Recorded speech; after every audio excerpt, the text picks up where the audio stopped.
painting the apple. I have a paper towel, through primaries black and white. I like to go for round brushes when we're working on things that are round. It allows you to get the curve when painting. I like to call this step block painting. Block painting is when you use the object's overall color to paint in the shape. So for the actual fruit, I'm gonna make up an orange so that I can build the darks and I can build the lights. Taking a tad of red, a little bit of yellow, and I'm gonna make sure that I blend enough of it because I don't wanna keep having to make more paint to cover the area. So I'm going to block paint the fruit first, and I'm actually going to skip that center area, and I will paint wet on wet, but I will use the technique of glazing as well. So what happens when you block paint is you just give everything a color, try to stay within the lines. If you don't, then you'll have to do more work when it comes to cleaning up your painting. Try to avoid the extra work.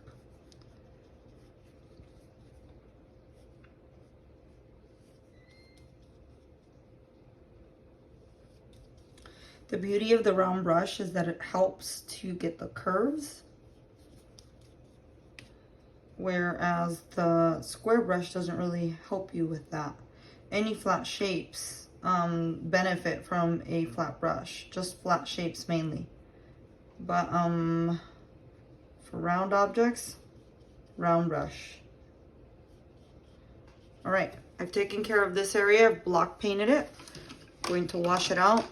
Use my paper towel as usual on my left hand, the hand that I do not use to paint. Get rid of the water. And now I'm going to use a little bit of yellow. There's a tiny tad of the color in the brush, which is fine. And I'm actually going to back this up with some white so that we have more coverage. A little bit more red, just a little bit of water to thin it out. We're gonna block paint this area, and I don't care if I go over the stem.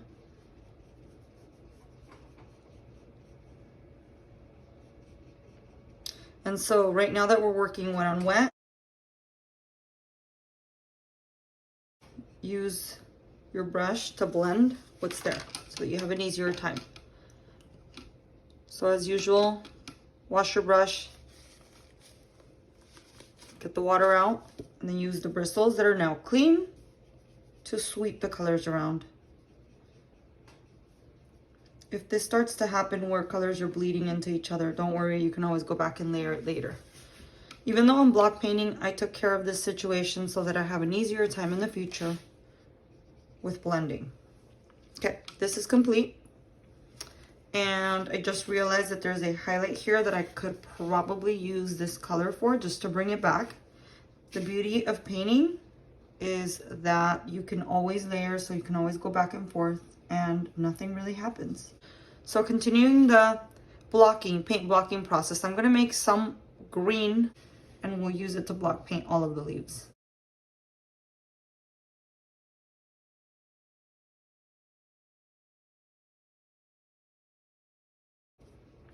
I think it works. My only problem is that I did not mix enough of it, so I'll take care of that right now.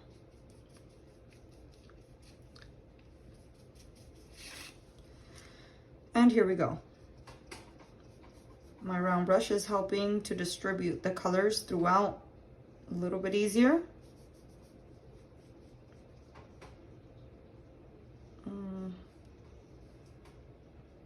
It's a little bit watery, and that's okay because right now block painting is the very first layer, and as you know, there's going to be a lot of layers over this.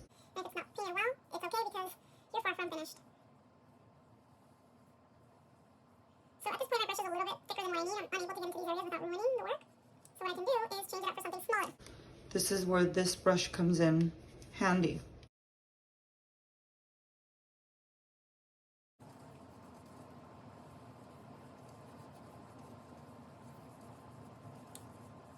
This area is now block painted as well.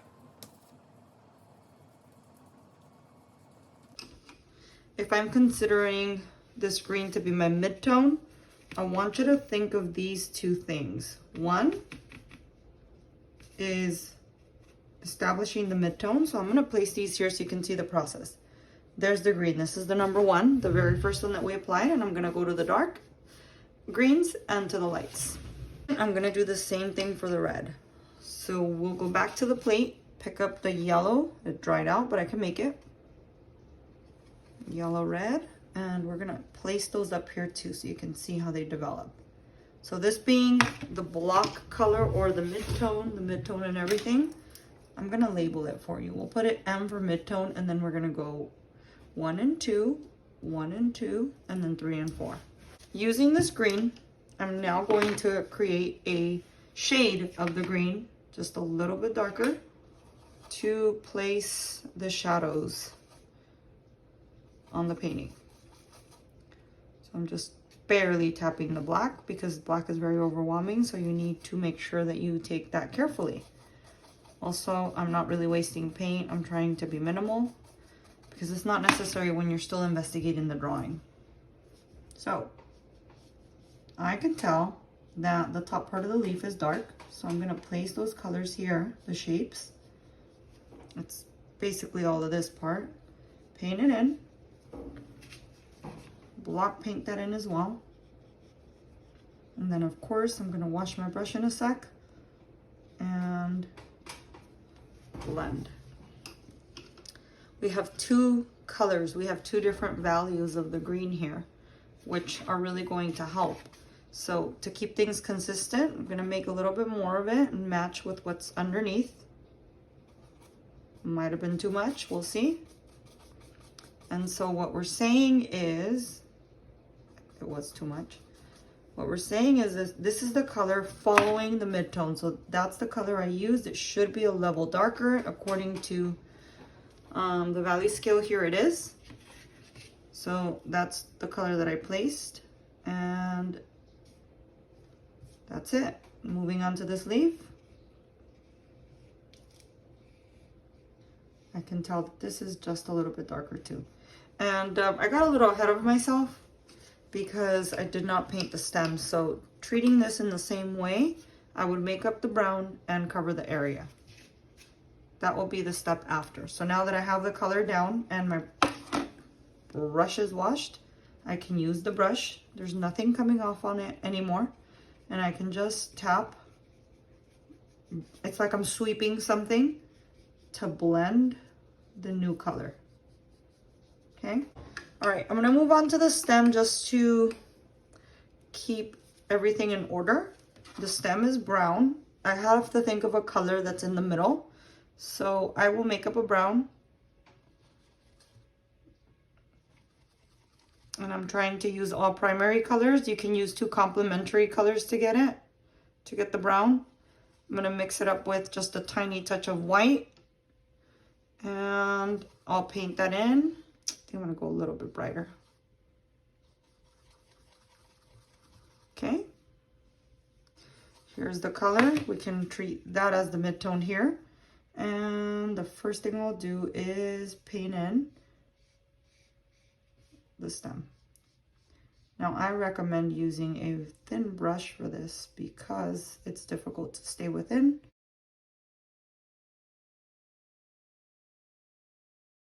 Okay, and then last but not least, I noticed that there is a shadow on the bottom. It's a little bit of a gray shadow. So I'm gonna take some white, a little bit of black, and we're gonna also color that in just to get some depth. Okay, block painting is done with the exception of the blending that I did here and the first color that goes on the leaf.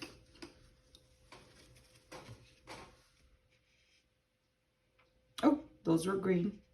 It's okay. All right, the next color that follows is another level of dark green. So since I began to develop the leaf, I'm going to continue that process just to show you. I like to carry things consistently and evenly. So in all honesty, whatever I did here, I should have done here to carry it all together.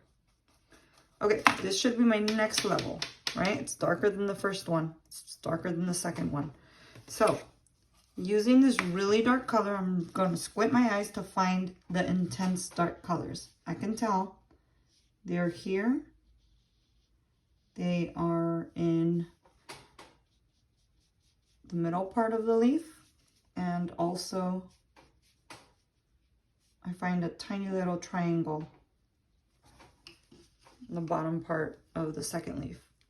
As usual, take your brush, dry it, and then just gently tap the area to blend the two colors together.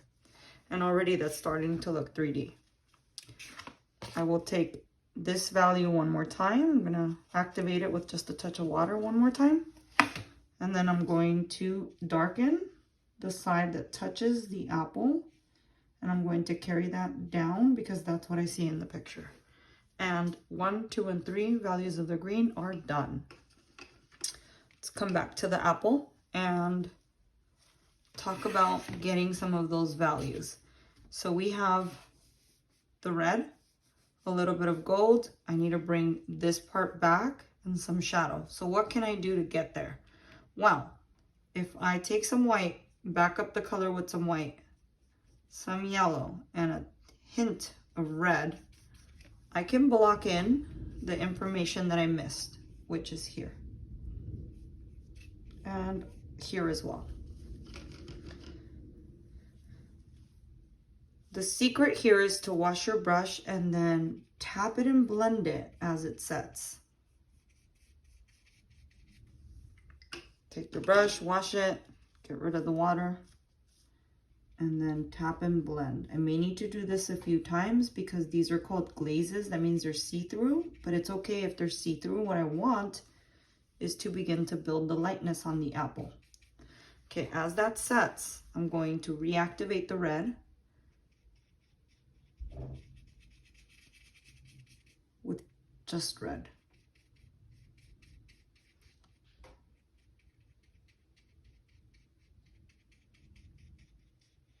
Which will help to blend the bottom part.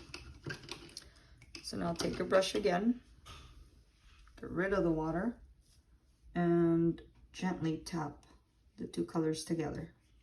May need to do this again.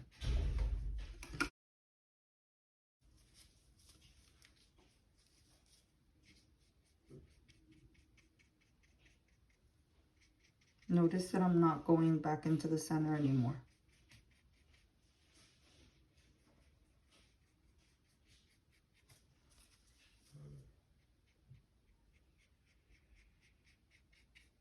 Okay, I'm gonna let that dry. And we'll move on to some of the darks. So moving on just the way we did the leaf, I'm gonna carry on the next dark color and then the darkest. So I'll take a little red,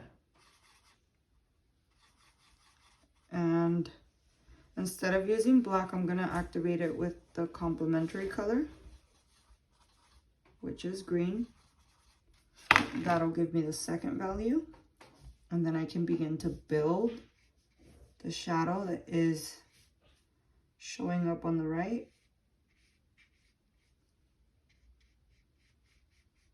And underneath.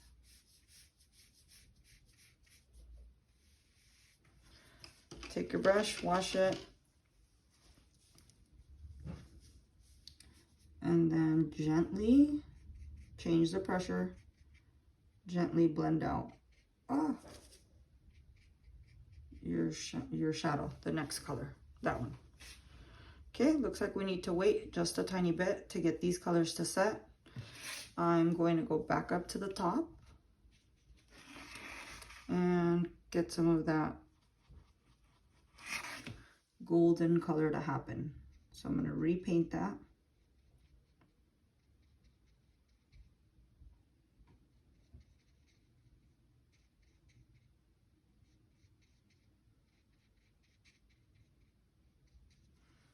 Take your brush, wash it, and of course this is the part where we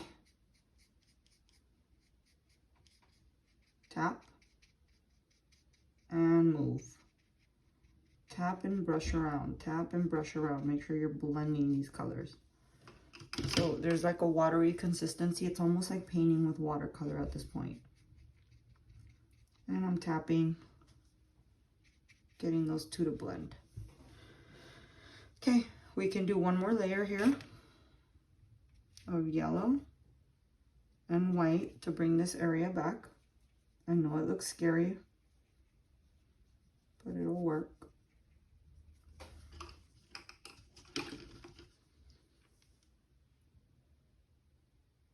And, whoa, once again, tap, tap. Notice how I'm trying out a few different techniques at this point, like just using my paper towel so that I don't end up with too much water in the process. My paper towel is wet, so it's helping a little bit.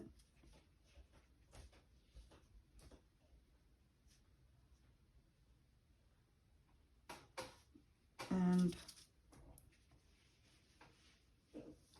there it is, coming to life. It's bright, it's not dark, it's not dull. It's working. Two problems, some water dripped on here. It's okay, I can just brush it in and get it to blend. There you have it. All right, now we're gonna move on to the next value here, which is the darker red. So I'll take some red, tap it with a touch of black. This time I'm not gonna use the complementary. I wanna get it really dark. Here's the color. And I'm gonna, ooh, that almost looks like black. Probably need a little bit more red. And then I'm gonna begin to apply this shadow. And all I'm doing is I'm just gently starting up a strip and going back to the drawing I had here earlier. I'm following the contour. It's going around. Then I'll come in and also darken the shadows that I notice here and here. As usual, I'm gonna take my brush, wash it out well, get rid of the water. It's getting harder and harder because I need a new paper towel, but I'm gonna make this work. And then with the softest touch, I'm gonna disrupt the color and merge it into the red that's there. I'm not doing a lot. I'm not stressed about it. I'm just gently disrupting it, moving it around, getting it to play with the red that's there. It's not a very big strip. It's small, and it's a very small amount of paint. It's all it takes. Same thing here. It's still kind of wet, so I can use the brush if it works. If it's still moving things, I can keep going with it. But if it's staining in areas where I don't want any of the paint, then I need to rinse it. So we've done this part, and we also took care of the yellow part. What will happen next is that I need to visit some of these areas to get some of the whites, and I also need to bring some of the highlights on the leaves. So since we've used these three, now I'm gonna go this way. So 3, 4. Whatever I do here, now they're gonna go in reverse in a lighter fashion. So we're gonna try to go back and start up with that green again. So there's the green that I started with. It's somewhat it's okay if it's not. I'm gonna add a touch of white. Now, even though you're blending on the spot, you still have to make sure that you're being true to yourself. Is this really a green that exists here? So putting down my number 3, if it looks too minty, then it's missing the point. It needs to get a little bit more yellowy, more yellow-green. So you'll have to add more yellow to that. Here's that color. I'm starting to run out of space. And what I'll do is I'm gonna look for those subtle shifts in color. I can tell there's this color on the bottom part of this leaf. It also kind of peeks through right about here. And the beauty of painting is having those little surprises show up. This isn't everywhere. It's just in some places. And learning to see those subtle shifts in green is what makes you a really good artist. I know many of you have the tendency to want to cover the whole leaf with number 3, but that's not really there. It's just some parts that are a little bit more of a minty green than a yellow green. So that's where I'll use my number 3. Once again, I wash my brush, get rid of the water, and I'm going to just gently tap and move the color that I just applied. This is going to help a lot. Wash your brush, tap it dry, sweep the colors a little bit, and here we go again. I'm going to use it here as well. And I could tell now that I can use this color to get some of the information on the leaf, like the textures that are there and the marks. It's not everywhere, like I said, it's just in a few places, but these are the things that make things look hyper realistic.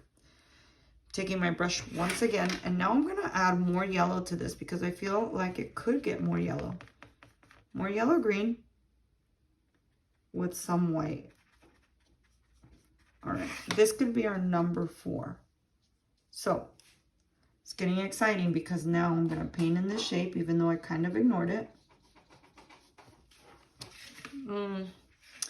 To be honest with myself, that's starting to get too minty and it doesn't look so much like a yellow green. So I will add more until I get it there. I think that's more like it, this color. Okay, then I'll paint this shape in again. And I notice that a lot of the yellow green is going to happen on this leaf. And just not really so much on the top leaf, but I'll do it for fun right about there too. Washing my brush, getting rid of the water, and blending this away.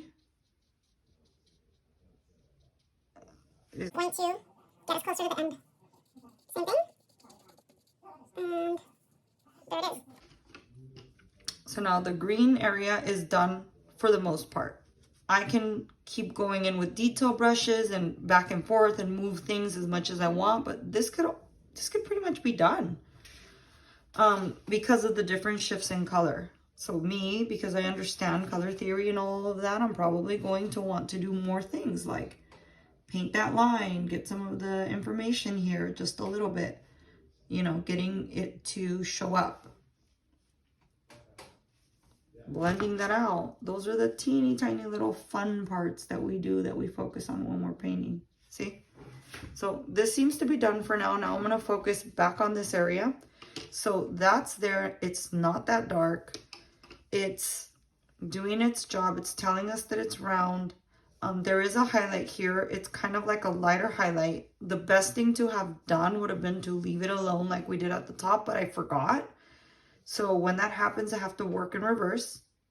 But it's okay, because if this is looking too beige and not yellow, then you can just glaze it with pure yellow at the end. So now I'm going to move on to this area, and I will carry it out to where it starts to appear in the browns.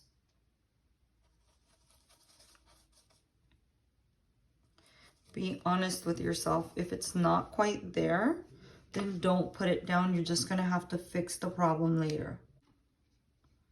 Okay, and also I noticed that there is a round area here. Now I'm going to blend that out. Notice I'm just tapping, moving things around, tapping.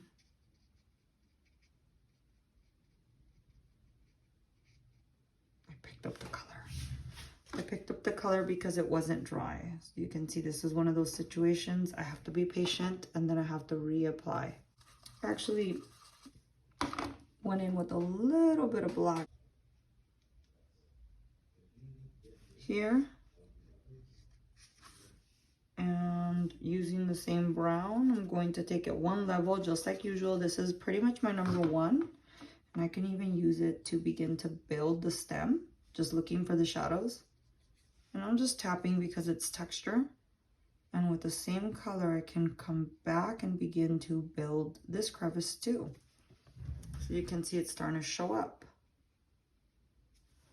Okay. And then I'm gonna go one more time with the dark. And actually this time, because brown is very close to black, I'm going to really look for the shadows on the stem.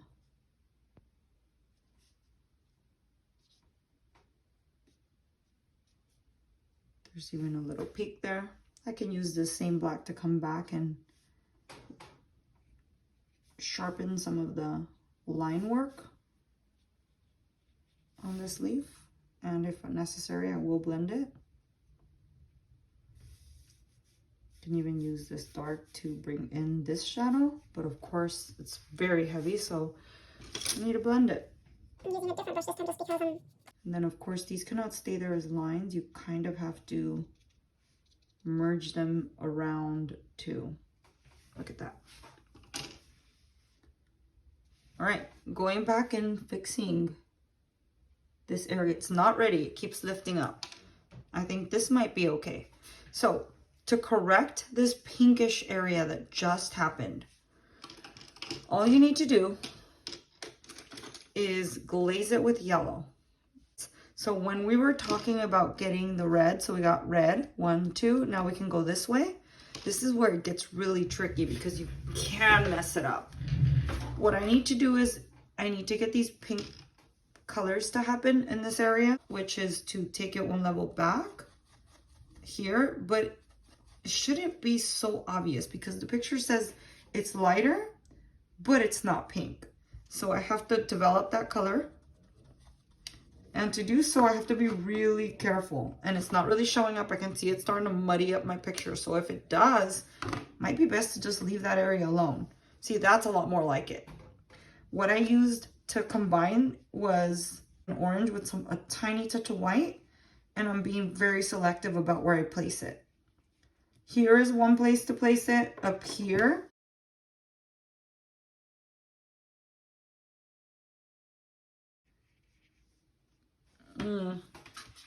There's also like a yellow color that's shining through inside of the orange. So right about here, I see an orange. And you want to make sure that you have control. So take those risks only if you're comfortable with them. You could just leave it red the way that it was until you become an expert with color blending. Blend the top and bottom of the color until I get everything to blend in. Okay, I think I'm going to leave this alone until I can glaze this part into the yellow, but for now I'm going to focus on this part. Notice that there's a highlight back here. It's yellow plus white, but because this is already highly yellow, I can probably get away with just throwing in some white and glazing it later, which is exactly what I'm going to do. Glazing, as mentioned before, is just the color in a very liquid form over the white, and it'll show up, but it'll show up very bright. Okay, and I'm blending, and then what I can tell is the picture has like a little bit of an orange back here, so let's get some orange.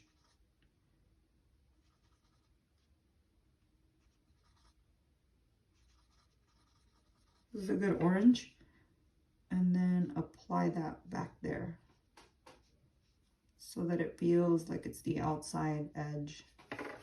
Okay, that is going to definitely help. This is really bright right now, but I also noticed that it's a little bit bright up here, so I'm gonna bring that in. I'm just gonna play with the orange a bit. You can tell that there is a highlight here as well. Just barely, right there.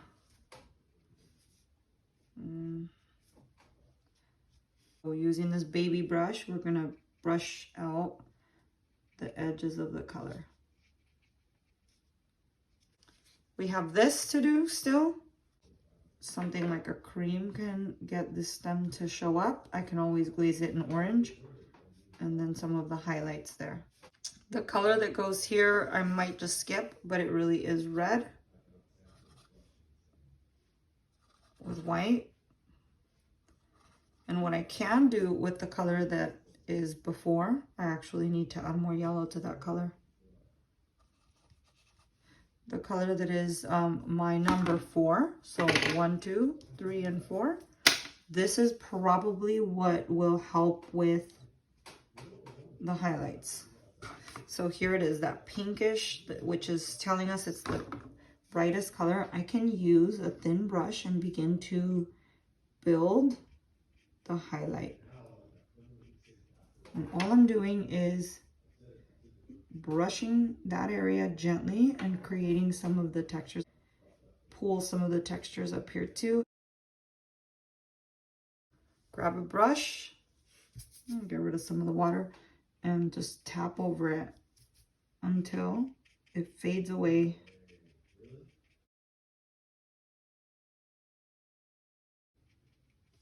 Same here, brush those out. When I talk about cakes and sprinkles, these are the fine details that make things happen. There's definitely not a circle here. It just is a series of patterns. So I would like to glaze this area so it gets a little bit darker. Get this highlight to mute a bit, and then I'd like to glaze this area in yellow to brighten it up because it is there, but it's not the right color. Some of the details you can look for, even if you went one step further here, is to create that green color that you have with a touch of yellow. And then pull up some of the highlights on the leaves as well, like here. That would be this color, the next color. And pull up some of the leaf details and also some of the marks that are showing up. I can see the painting has some information that will help us to achieve the hyperrealism we're looking for. And of course, this isn't where it ends. You have to grab a brush, get rid of the water, and then tap those away so that they blend. I'm going to use the same brush right now too. Go back in and blend that area. If you want to get that brighter, you just repeat the process one more time. Take your white and play with the color, play with the shape, play with the texture. This is not where this ends. You have to go back in and blend. And of course, these tiny little lines and details are what help. They help a lot.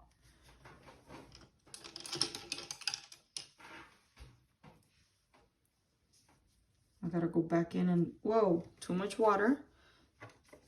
I gotta go back in and blend. Always blend.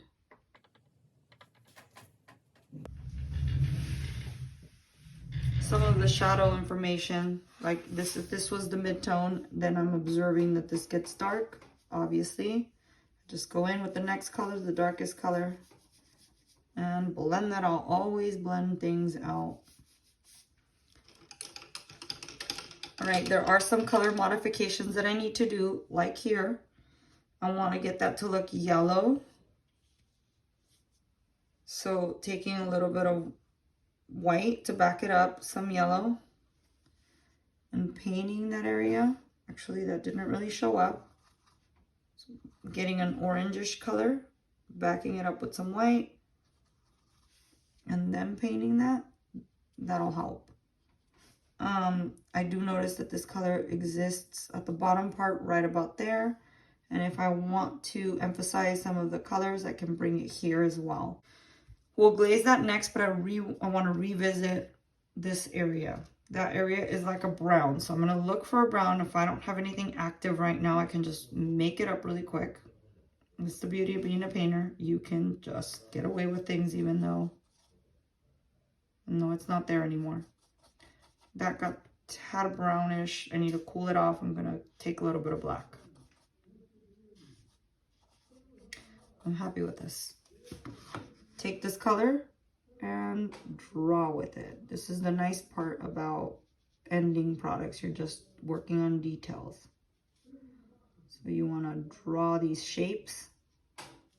I can use this color too to bring in some more of the textures, but of course I need to blend them again. Or per usual, blend those away. The only reason why I am using my brush and rubbing it on the paper is because I ran out of paper towel. My paper towel is soaked and I do not have the time to get a new one. So I'm rubbing the excess water on the paper and it's fine. It works. The last part I'm going to cover is glazing. So here's the difference between glaze. We have a lot of saturated colors, not very thinned out, and then glazes. The thing about glazes is that you need to thin out the color so that you can block off an area. When I take yellow and I thin it out, I've made what we call a glaze. It's a watery color. So I'm a little afraid because this is still wet, but I'm gonna go gentle. And adding that glaze will brighten up this pinkish looking color. When it dries, this color will no longer be pink. It'll be a shade of yellow.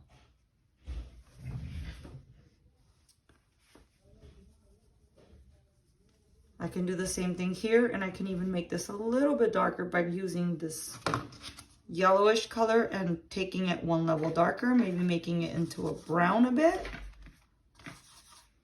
and getting all of these colors to show up just a little bit darker. That got just a tad darker. Okay. Some very small details. I'm going to clean that up a little bit with some black. I'm going to begin to reshape that and possibly even tap some highlights on here too.